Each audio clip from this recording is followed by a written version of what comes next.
Secretary of Education Betsy DeVos is a very wealthy person.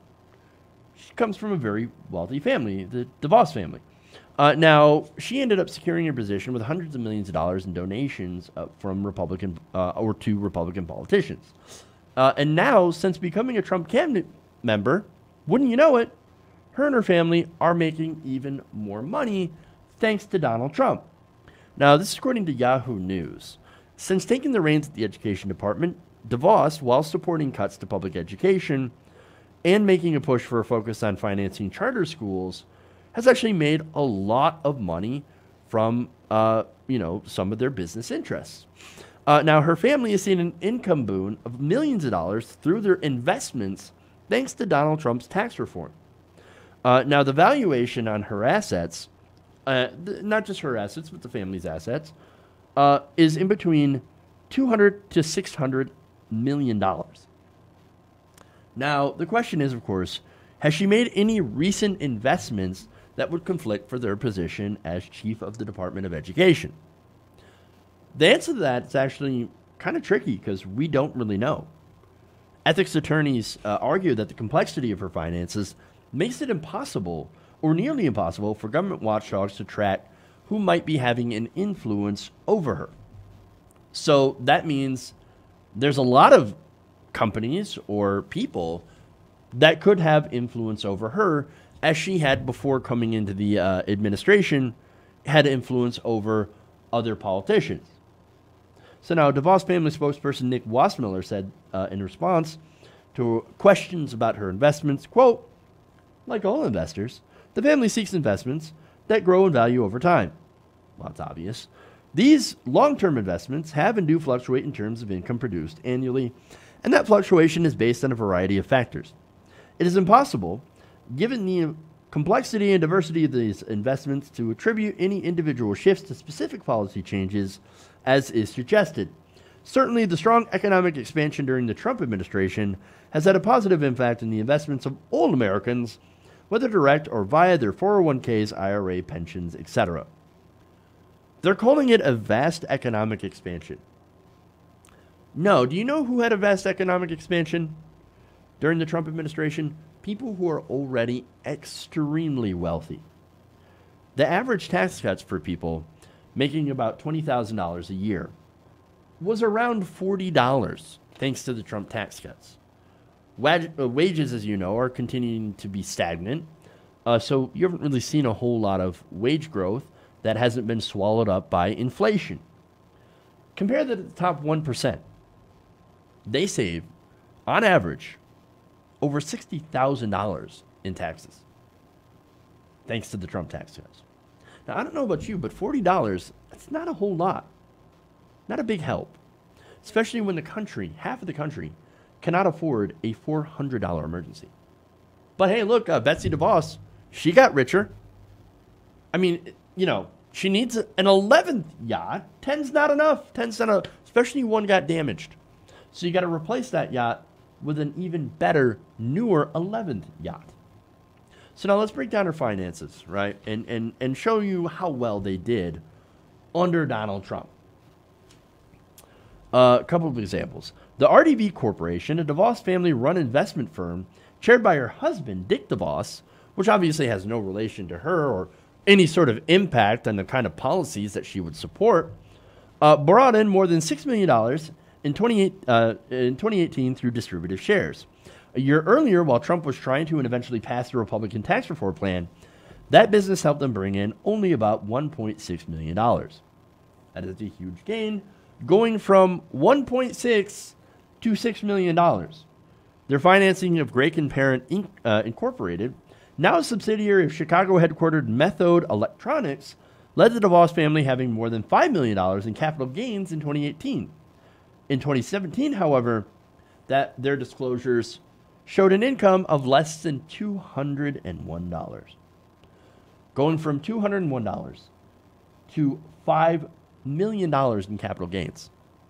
Thanks, of course, to the Trump administration. Now, the family also profited off a Michigan-based company called Profile Industrial Packaging. 2 years ago, with investments valued between $1 and $5 million, the DeVos's had an income amount of about $277,000 In 2018, that same investment gave them an income of $1.3 million of distributive shares and capital gains. Now you might think, hey, look, what does this have to do with anything? Good for her, great, good old American capitalism. Now the issue here is it's literally starving the government of needed revenue to do things for the public good. For example, education. She is the Secretary of Education. She decides how much funding schools can get or education gets. With the government getting less revenue from her paying less taxes, you have less to work with. And so she says, well, let's just cut education then. I mean, I got a tax cut, so I'm going to cut, since we have less money, I'm going to cut education. Not only that, but again, she wants to cut education because she wants to profit off charter schools. Now, here's the thing. This family, even with the old tax rates, and many families like hers, are already worth billions of dollars. And other reports does state that while DeVos herself is not involved with her husband's family business or their overall investments, the income on these filings shows that her related organizations have reaped the benefits of the administration's very business-friendly policies. And ethics experts believe that DeVos's holdings are all private investments, including, that because DeVos's holdings are all private, including a variety of limited liability companies, government watchdogs are unable to track who may be trying to have influence over her. Virginia Canner, Chief Ethics Counsel for watchdog group Citizens for Responsibility and Ethics, said in an interview, quote, I think when you have somebody who is the head of an agency, they have much greater impact as a regulator than people who might be put into other positions. We have no idea who the investors are, who the creditors are, or who the customers are for these types of investments. They could be doing business and profiting with their affiliation to people who have business before the Department of Education. So this could, of course, lead to the Department of Education making decisions, policy decisions, based on who is helping her grow her account, who is helping her make money. And look, since she's been Education Secretary, since Donald Trump passed the tax cuts, I've shown you just how much she has made, just how much she has profited off doing what she's been doing.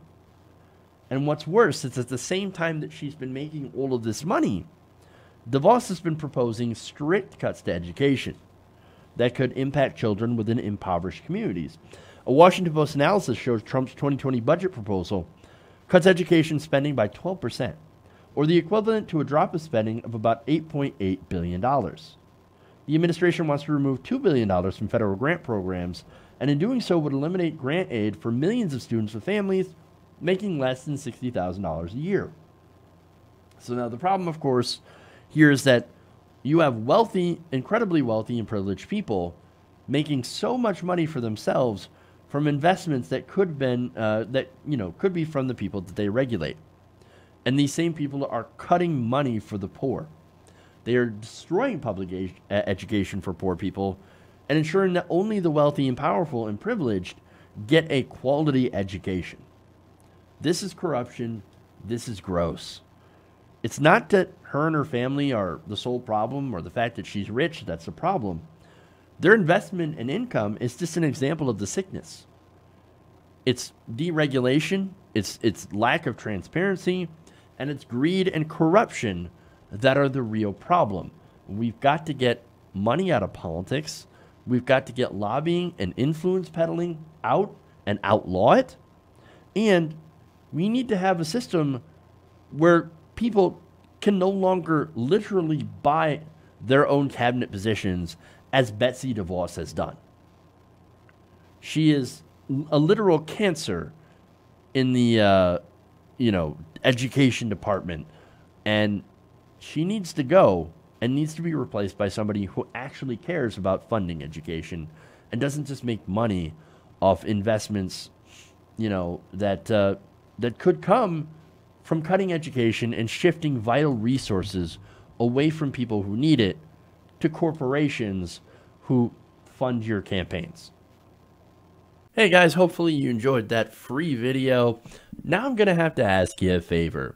Between the demonetization and the YouTube algorithm messing around with view counts, etc., we're having a hard time adjusting to the new YouTube reality, which is where you guys come in.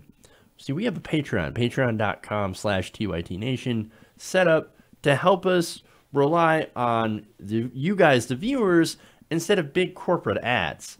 Look, you know the show. You know how I'm not in favor of big corporations anyway.